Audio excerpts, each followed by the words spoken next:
윤 작가 주석 TV를 처음 시청하시는 분께 먼저 권고의 말씀을 드립니다.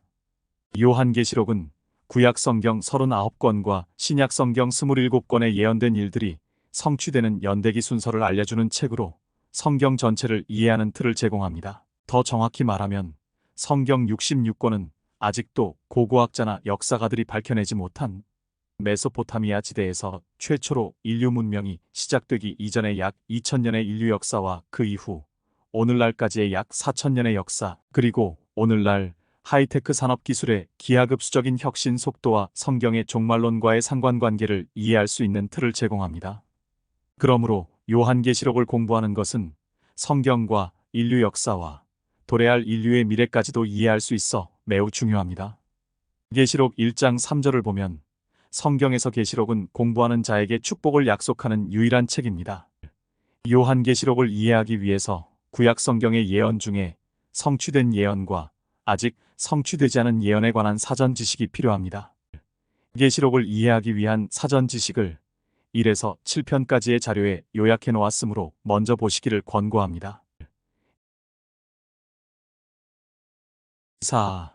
두아티라 암흑기 교회 AD 600에서 1517년 요한계시록 2장 18에서 29절 두아티라 교회의 천사에게 편지하라. 그의 눈은 불꽃 같고 그의 발은 빛나는 놋 같은 하나님의 아들이 이 일들을 말씀하시느니라. 내가 내 행위와 사랑과 봉사와 믿음과 내 인내와 내 행위를 아노니 나중 행위가 처음 것보다 많도다. 그러나 내게 두어 가지 책망할 것이 있나니 이는 내가 자칭 여선지자 이세벨이란 여자를 용납함으로 그녀가 내 종들을 가르치고 유혹하여 행음하게 하고 우상에게 바친 재물을 먹게 하기 때문이라. 또 내가 그녀에게 자기의 음행을 회개할 기회를 주었으나 그녀가 회개하지 아니하였도다. 보라, 내가 그녀를 침상에 던질 것이며 그녀와 더불어 간음하는 자들도 자기들의 행위를 회개하지 아니하면 대환란에 던지리라. 또 내가 그녀의 자녀들을 사망으로 죽이리라. 그러면 모든 교회들은 내가 사람들의 속과 마음을 살피는 자임을 알게 되리라. 또 내가 너희의 행위에 따라 너희 각자에게 주겠노라. 그러나 내가 너희와 두아티라의 나머지 사람들, 즉 이 교리를 받지 아니하고 그들이 말하는 사탄의 깊은 것들을 알지 못하는 많은 자에게 말하노니 내가 어떠한 다른 짐도 너희에게 지우지 아니하겠노라. 그러나 너희가 이미 가진 것을 내가 올 때까지 굳게 잡고 있으라. 이기고 나의 일들을 끝까지 지키는 자에게는 내가 민족들을 다스리는 권세를 줄 것이요 그가 철장으로 그들을 다스리리니 그들이 질그릇같이 산산조각으로 부서지리라. 나도 내 아버지께로부터 받은 것이 그러하니라. 또 내가 그에게 새벽별을 주리라. 귀 있는 자는 성령께서 교회들에게 말씀하시는 것을 들을지어다. 18A절의 수신자는 두아티라 교회로 지속적 또는 영원한 희생을 의미합니다. 역사적, 예언적 해석에 따르면 이는 로마 카톨릭의 미사에서의 지속적인 희생제, 교리에 구체화된 암흑기 교회에 대한 적절한 설명이 됩니다. 로마 카톨릭 신학에서는 사제가 성체와 잔을 봉헌하면 그것이 예수님의 실제 몸과 실제 피가 되어 화채설 그분이 다시 희생제물이 된다고 말합니다. 평신도에게는 전병만 주어졌고 잔은 실수로 진짜 피를 흘릴 수 있다는 믿음 때문에 거절당했습니다. 잔은 성직자만을 위한 것이었습니다. 따라서 니콜라파가 시작한 성직자와 평신도의 구별은 결실을 맺었습니다. 예수님에 대한 묘사는 18비절에 있으며 요한계시록 1장 14에서 15절에서 발췌한 것입니다. 예수님은 심판의 상징입니다. 예수님은 하나님의 아들이시며 예수님만이 경배를 받으셔야 합니다. 다른 어떤 것도 추가해서는 안 됩니다. 칭찬은 19절에 있습니다. 두아티라 교회는 사랑과 믿음과 섬김과 인내의 행위에 관하여 칭찬을 받았으며 이러한 행함이 점점 더 커지고 있었습니다. 선한 일을 하는 것이 특징이었기 때문에 외적인 모습도 긍정적이었습니다. 그 다음에는 20에서 23절에서 긴 책망이 이어집니다. 20에서 21절에서 이 책망은 이세벨이라는 여자를 용납한 것과 관련이 있습니다. 두아티라 지역 교회에 그런 이름의 여자가 있었을 수도 있지만 그런 가능성은 거의 없습니다. 이세벨이라는 이름은 페니키아인의 이름으로 이 무렵 페니키아인은 별도의 민족적 정체성이 사라지고 그리스어를 사용하는 세계에 속해 있었습니다.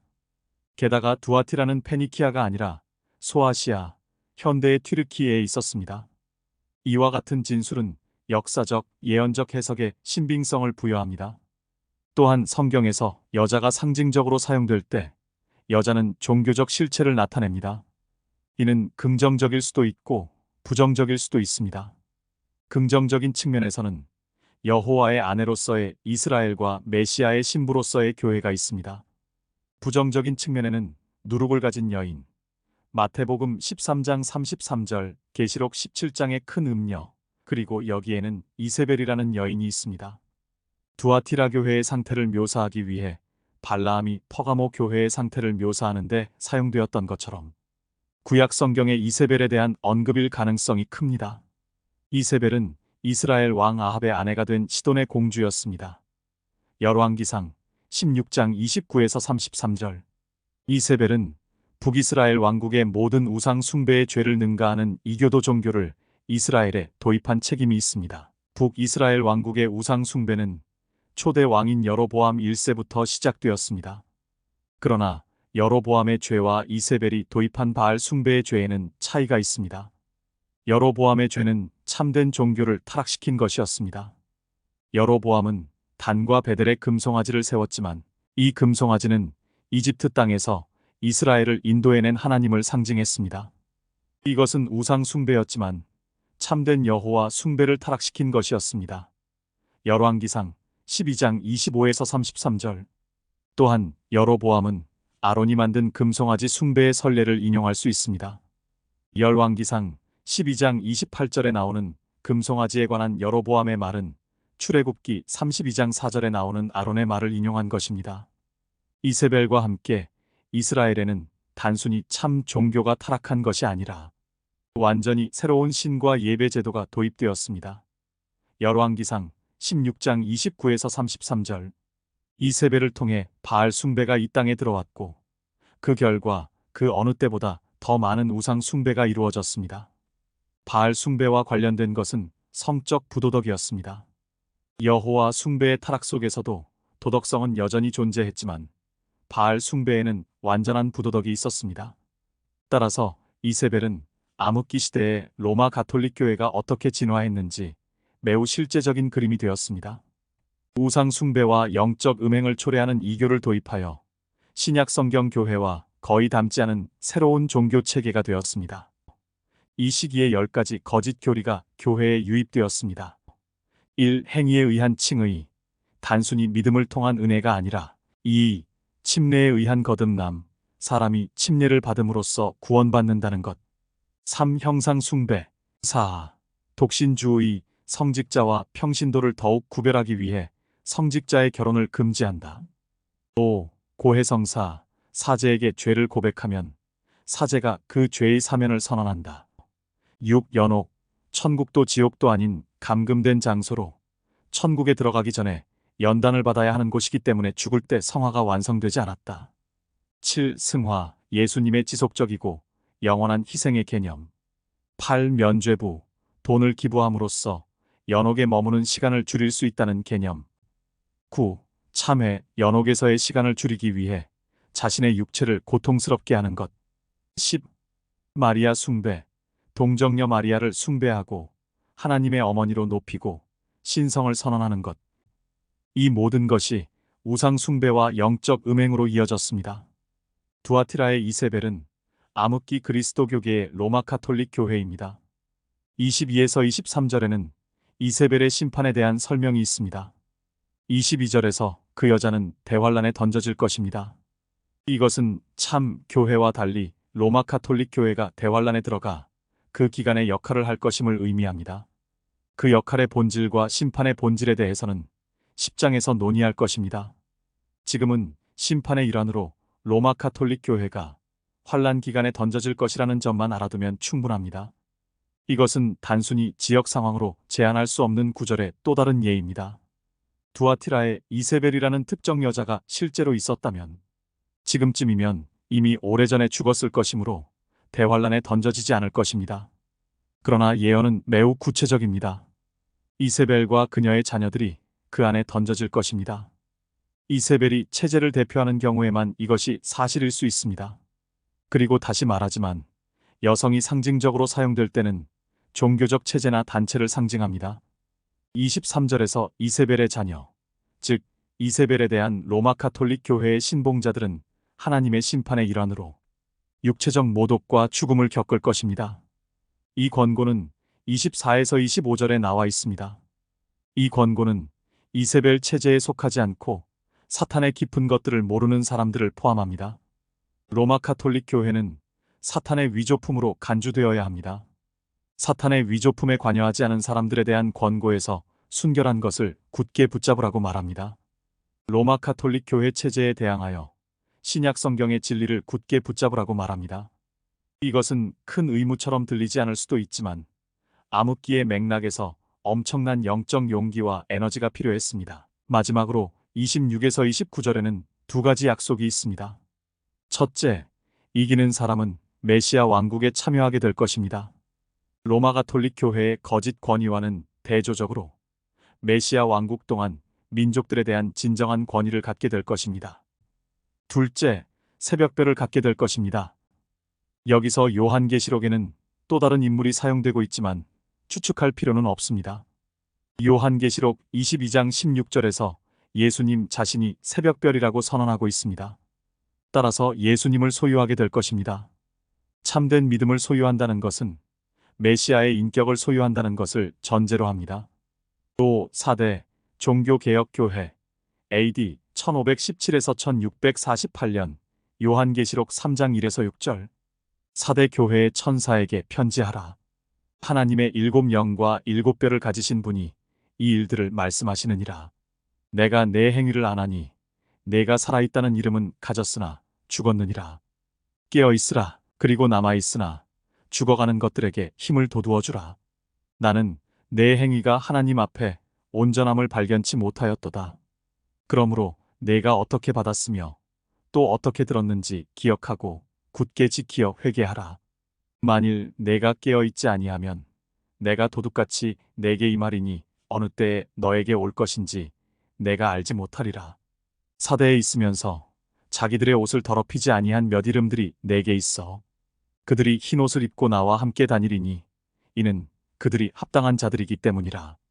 이기는 자는 흰 옷을 입을 것이요 내가 그의 이름을 생명의 책에서 지워버리지 아니할 것이며 또 그의 이름을 내 아버지 앞과 그의 천사들 앞에서 시인할 것이라. 귀 있는 자는 성령께서 교회들에게 말씀하시는 것을 들을지어다. 1a 9절에서 5번째 편지의 수신자는 사대로 도망하는 자들을 의미합니다. 역사적 예언적 해석에 따르면 1517년 마르틴 루터가 95개 논제를 발표하면서 시작되어 1648년 베스트팔렌 평화조약이 체결되면서 종결된 종교개혁교회를 상징합니다. 대략 1700년경에 끝난 것으로 추정할 수도 있습니다. 1비절에는 요한계시록 1장 4절, 16절, 20절에서 발췌한 예수님에 대한 설명이 있습니다. 이것은 영이 없는 교회에 대항하는 하나님의 7영에 대해 말하고 있습니다. 그리고 1시절에는 책망이 있습니다. 4대 교회는 살아있는 이름을 가지고 있지만 실제로는 죽었습니다. 이것은 종교개혁교회가 후기 단계에서 발전할 때 유효한 설명입니다. 종교개혁을 통해 많은 교리 수정과 좋은 신조가 만들어졌지만 실제로는 죽었습니다. 로마 가톨릭 교회가 행한 많은 잘못과 공표된 교리는 종교개혁을 통해 수정되었지만 일부 교리와 관습을 그대로 답습했습니다. 종교개혁으로 발전한 여러 교회가 좋은 신조와 확고한 성경적 교리를 가지고 있었습니다. 그러함에도 불구하고 영적 생명력이 없는 죽은 교회였습니다. 교회와 국가를 일치시키는 근본적인 문제를 바로잡지 못했기 때문에 죽었습니다. 로마 가톨릭 교회에서 분리된 후 개혁교회들도 국교회가 되었습니다. 독일과 스칸디나비아에서는 루터 교회가 국교회가 되었고 영국에서는 성공회 또는 영국교회, 스코틀랜드에서는 장로교회, 스위스의 일부 지역에서는 칼뱅주의회 또는 개혁교회, 스위스의 다른 지역에서는 쯔빙글리 교회가 국교회가 되었습니다. 종교개혁은 교회와 국가를 일치시킨 문제를 바로잡는 데 실패했습니다. 따라서 결국 죽은 교회가 되고 말았습니다. 퍼가모 교회를 타락시킨 것이 사대교회도 타락시켰습니다. 국가교회가 존재했기 때문에 특정 지역에서 태어난 아이들은 단순히 침례를 받고 이를 통해 교회의 교인이 되었습니다. 개인적인 신앙은 교회 회원이 되는 것과는 거의 또는 전혀 관련이 없었습니다. 시간이 지나면서 교회 대부분은 거듭나지 않은 교인들로 구성되었습니다. 교회들은 모두 훌륭하고 견고한 신조가 있었기 때문에 여전히 대체 신학에 묶여 있다는 점을 제외하면 살아있는 교회인 것처럼 보였습니다. 그러나 죽어 있었습니다. 개인적인 믿음이 부족하여 영적인 삶이 없었고 각 교회의 상당 부분이 불신자들로 구성되어 있었습니다. 오늘날에도 유럽에는 좋은 교리 신조를 가진 국교회가 있으나 그들은 영적으로 죽은 사람들로 구성되어 있습니다. 권면은 2에서 3절에 있습니다. 2절에서 그들은 죽으려는 것을 부활시키라는, 즉 좋은 교리 신조뿐만 아니라 영적인 삶으로 돌아가라는 권고를 받습니다. 영적인 삶은 좋은 교리 없이는 불가능합니다. 그러나 영적인 삶이 없는 좋은 교리는 죽은 것입니다. 그러므로 둘 다 필요합니다. 3절에서는 깨어있지 않으면 예수님이 불시에 오실 것이라는 점을 지적합니다. 영적인 생명이 있는 교회는 예수님이 교회를 위해 재림하실 때 놀라지 않을 것입니다. 그러나 죽은 교회는 예수님을 기대하지 않을 것이기 때문에 깨닫지 못하고 뒤처지게 될 것입니다. 그리고 불신자로서 뒤처지게 될 것입니다. 4절에는 도망하는 자들에 대한 칭찬이 나옵니다. 그들의 옷은 더럽혀지지 않고 정결합니다. 따라서 이들은 믿음을 행사하고 영적인 생명을 가지고 있으며 교회의 죽음을 극복한 사람들입니다. 5에서 6절에 나오는 약속은 세 가지입니다. 첫째, 흰 옷을 입을 것입니다. 여기서 사용된 상징은 요한계시록의 다른 부분에서 설명되어 있습니다. 요한계시록 7장 14절에 이 사람들은 자기들의 옷을 씻어 어린 양의 피로 희게 하였느니라 라고 나와 있습니다. 따라서 흰 옷은 구원의 상징입니다. 탈출하는 사람들에게 첫 번째 약속은 구원입니다. 왜냐하면 선한 교리는 죽은 것이 아니라 예수님 안에서 살아있기 때문입니다. 두 번째 약속은 생명책에서 그들의 이름이 지워지지 않을 것이라는 것입니다. 생명책은 더 적절한 장소에서 논의할 것입니다. 그러나 이 약속은 또한 그들의 이름이 지워지지 않을 것이기 때문에 영원히 안전할 그들의 구원과도 관련이 있습니다. 영원한 안전에 대한 약속입니다. 셋째, 신자의 이름은 예수님이 천사들 앞에서 시인하실 것입니다. 6. 필라델피아 위대한 선교운동의 교회 AD 1648에서 1900년 계시록 3장 7에서 13절 필라델피아 교회에게 편지하라. 거룩하신 분, 진실하신 분, 다윗의 열쇠를 가지신 분, 열면 아무도 열 수 없고 닫으면 아무도 열 수 없는 분께서 이 일들을 말씀하시느니라. 내가 너의 행위들을 아노라. 보라, 내가 내 앞에 열린 문을 두었으니 아무도 그것을 닫을 수 없노라. 이는 내가 적은 능력을 가지고서도 나의 말을 지켰고 내 이름을 부인하지 아니하였기 때문이라. 보라, 자칭 유대인이라고 하지만 아니요. 오히려 거짓말하는 자들을 내가 사탄의 회당에 속한 자들로 만들리니 보라, 내가 그들을 오게 하여 너의 발 앞에 경배하게 하여서 내가 너를 사랑하는 것을 알게 하리라. 내가 나의 인내의 말을 지켰기 때문에 나도 시험의 때에 너를 지키리니 이는 온 세상에 임하여 땅 위에 사는 사람들을 시험하는 때라. 보라, 내가 속히 오리니 내가 가진 것을 굳게 붙들어서 아무도 너의 면류관을 빼앗지 못하게 하라.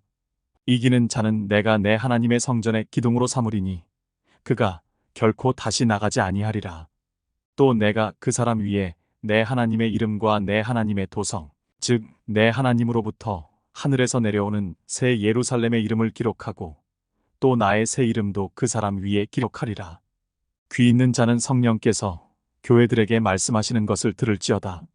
수신자 7A절은 필라델피아 성읍에 있는 교회로 형제의 사랑을 의미합니다. 역사적 예언적 해석에 따르면 1700년부터 1900년까지의 위대한 선교운동 기간의 교회를 상징하는 적절한 단어입니다. 허드슨 테일러, 아도니람, 저드슨, 윌리엄 캐리 등과 같은 위대한 선교사들이 활동하던 시기였습니다.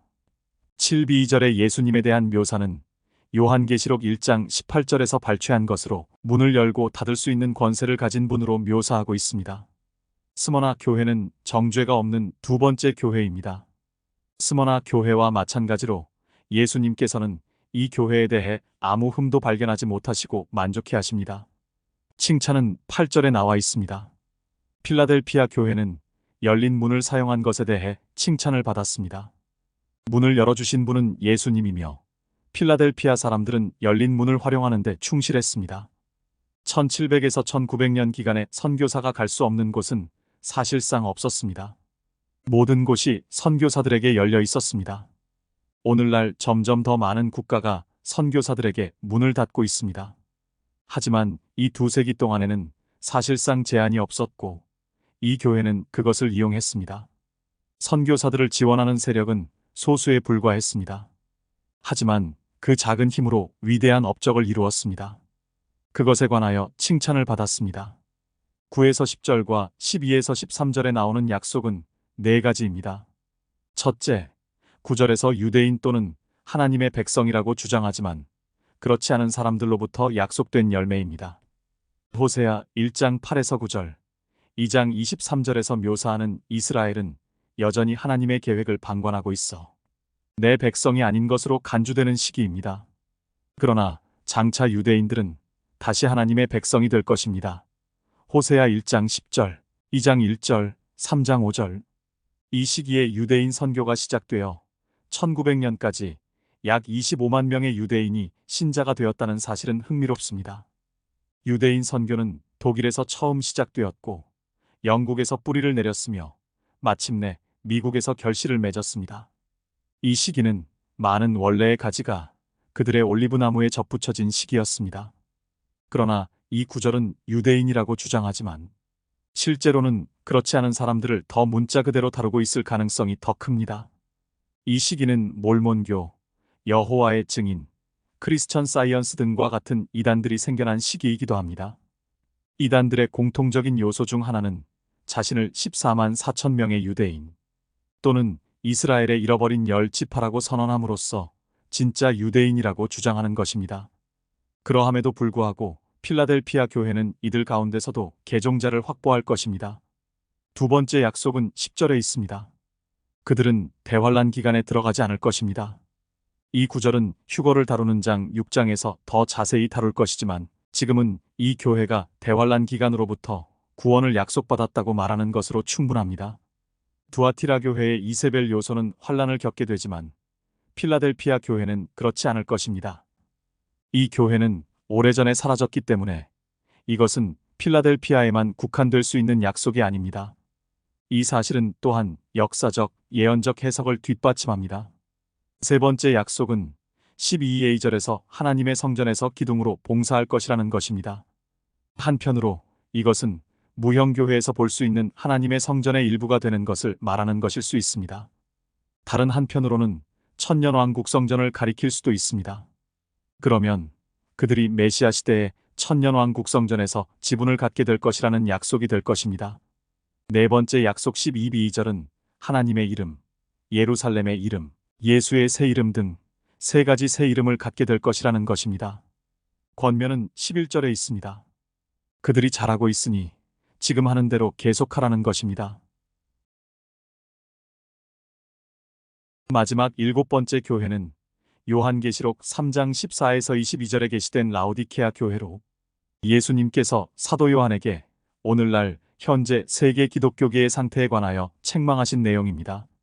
메시아의 지상 재림이 임박해 있는 오늘날 기독교계에 대해 예수님은 마태복음 24장 37에서 44절에서 노아의 날들과 같을 것이라고 말씀하셨습니다. 이 시대는 창세기 11장 1에서 11절의 바벨 시대에 하나님을 대적한 상태와 같으며 예수님의 초림 시에 이스라엘 유대교의 유대인이 예수님의 메시아 되심을 거부했던 상태와 같습니다. 즉, 오늘날의 기독교계를 나타내는 라오디케아 교회는 배교한 상태임을 예수님께서 책망하시며 회개하라고 권면하시는 말씀입니다. 라오디케아 교회에 관한 내용은 다음 영상인 계시록 주석 7에서 다루겠습니다. 성경이 창조주 하나님의 말씀임을 증명해 주는 것은 바로 예언입니다. 구독과 알림을 설정해 놓으시면 매주 일요일 오후 7시에 올리는 요한계시록 주석을 보실 수 있습니다. 요한계시록은 구약 성경의 모세오경과 예언서들, 그리고 신약 성경에 흩어져 있는 모든 예언 중에 이미 성취된 예언들과 오늘날 현재 성취되고 있는 예언들과 성취가 임박한 예언들을 구별하는 틀을 제공합니다.